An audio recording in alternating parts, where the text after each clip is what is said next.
Let's talk Pixel 9a for a few moments, shall we? Google's newest mid-ranger due to arrive a couple months earlier than expected. Rumors are suggesting a March release for the Pixel 9a this year, and I could see that happening. Google already shifted the release of the Pixel 9 series up a couple months last year, so it makes sense that the company would time shift the Pixel 9a to match that. And most of the leaks and the specs that you're seeing make sense given what Google usually puts in its A series devices, with one change that I think is going to change or at least alter the profile of how people perceive the device. So let's talk about it. Tensor G4 right off the rip, that's probably the one you could put in pen, put that one in marker. I'd be shocked if a Tensor G4 was not powering the Pixel 9a. And I happen to like that. Look, I like the Tensor G4 a lot. I like the Tensor G3. I think the G3 solved a lot of the problems we had with earlier Pixels.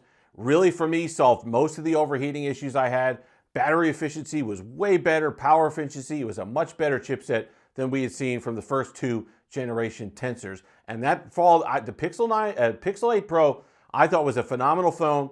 One of the best and smoothest Android experiences I had that year. So I was glad to see the Tensor G4 build off a lot of that. Whatever minor overheating issues, or I wouldn't even call it overheating issues, just whatever minor heating issues I had remaining on the Pixel 8 Pro have definitely, for me, been solved on the Pixel 9 Pro XL. The one thing that's disappointing about the rumor is that Google is going to, I guess to cut costs, go with the older Exynos 5300 modem that is used in previous A-series devices instead of the newer Exynos 5400 modem, which is what you're getting currently now in the Pixel 9 Pro XL.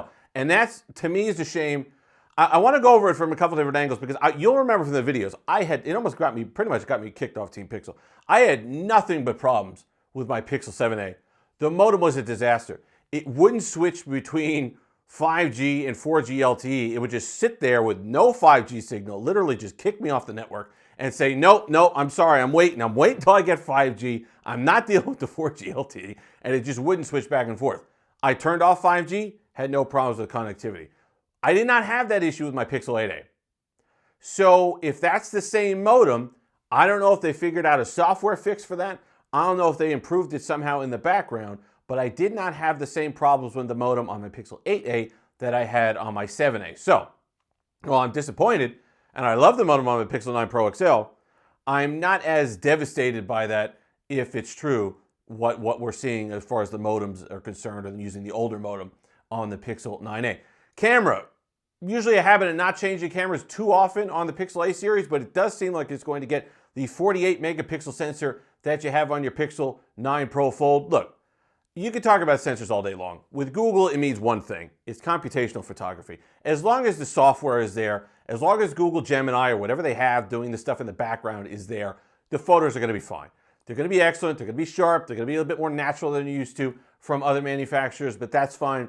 It's going to be, you can pencil that one in as well, or pen that one in as well. The Pixel 9a is probably going to be one of, if not the best camera systems you could get on a smartphone at around $500. So that's, to me, a given. Regardless of what sensor they put in there, I don't really care about that much. Just give me the same camera experience from software, whatever it is that you arrive at this camera experience from on the Pixel 9a, and I'll be a happy camper. One change I do like quite a bit, a larger 5100 milliamp hour battery. That is impressive.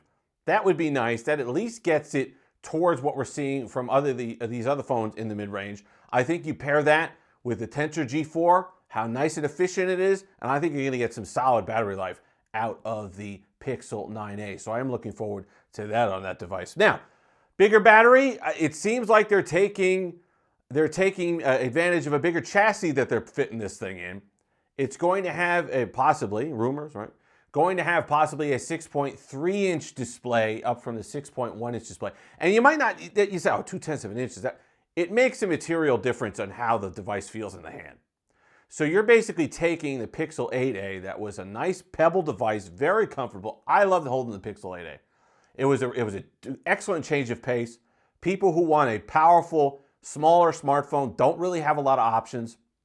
Yes, I know the Pixel 9, and then you have the Galaxy S25 at 6.2 inches, but that's not what people thought. 6.1 inches, that was a small smartphone, and it was perfect for a lot of people. So I'm a little disappointed, especially since there's no shortage. I know people are, oh, I want a bigger screen, I want a bigger screen.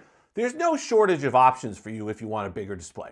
The Pixel 9a has around that size display, or Pixel 9 has around that size display. There are other options for you in the mid-range with these massive displays. It was nice that Pixel and Google kept at least one option off in the distance for people who wanted a smaller smartphone. So I'm a little disappointed by that.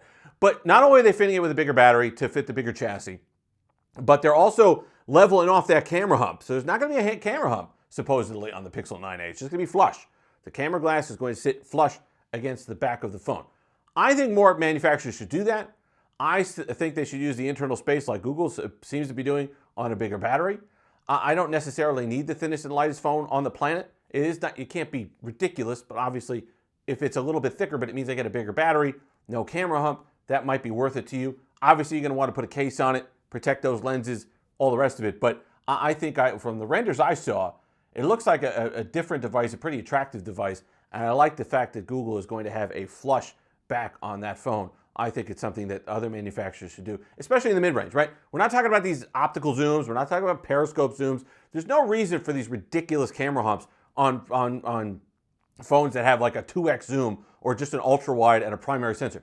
You don't need that. You don't need that.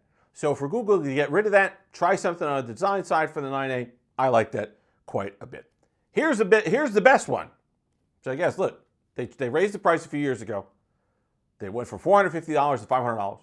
There were rumors that was going to happen again this year. $550. Now that's to me is a no-go, right? That would be a fail right at the top because you can't go out there and charge $550 when you're telling me basically at that point the OnePlus 13R is going to be on sale, or even that $50 gap. The OnePlus 13R, from a performance standpoint, probably a build standpoint, display standpoint, absolutely wallops a hypothetical Pixel 9a. So I'm glad that Google kept the price at $500 because that $100 gap, yes, you're not going to get the gaming performance of the 13R. 13R has a larger display. There are things you're missing over there. However, Google has advantages too.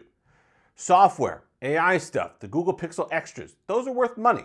$100 less, getting a better camera, right? So you can start to build a little bit of value, especially if you're a Pixel fan, about the Pixel 9a versus something like the 13R. But at $550, $600, that was a no-go. So I'm really glad that Google kept the price, or at least is rumored to keep the price, at $500 this year. So it's interesting. It's going to be another interesting year of mid-rangers. The 13R really set the bar. It's at the high end of the mid-range, $600. But again, Snapdragon 8 Gen 3, 12 gigs of RAM, nice build, beautiful display. I do like the fact that Google kind of equalized the display conversation. It's not a super AXUA display. We'll see if they put one in the 9a this year. But that AXUA display is plenty nice. Saturated, bright, really good display. I'm glad that Google kind of went down the line and checked off a lot of the boxes of issues that I had with previous A devices. I think the A line is phenomenal. I was really disappointed when there were rumors that they would cut the A line. I think that would be a big mistake. I think they should keep the A line the way it is. Have that mid-range option that gets you the software, gets you the cameras, all those things that are value-added extras that at the flagship price range, maybe you question a little bit more than you do at the mid-range. Nobody's going to be complaining about Tensor G4 benchmarks at $500, right? So that's why the A series always comes good to me as far as providing that fantastic value to people. And I'm looking forward to another excellent A series installment this year. Pixel 8a was great. You're not going to have that confusion either, right? The 9 is its own thing now. Pixel 9 series is its own thing. You're going to have the Pixel 8 9a come in well below that, hopefully, $200 or $300. So that'll alleviate that awkwardness last year with the Pixel 8 and the Pixel 8a. And everybody spent their column niches and their time on YouTube talking about why wouldn't you just get a Pixel 8 instead of getting a Pixel 8a? And that's a shame because the Pixel 8a turned out to be quite a nice phone. I don't think we're going to have that confusion this year with the Pixel 9a. Google may have finally gotten its act together. If you've made it this far, like, comment, subscribe, all that fun stuff. Until next time, have that delicious day.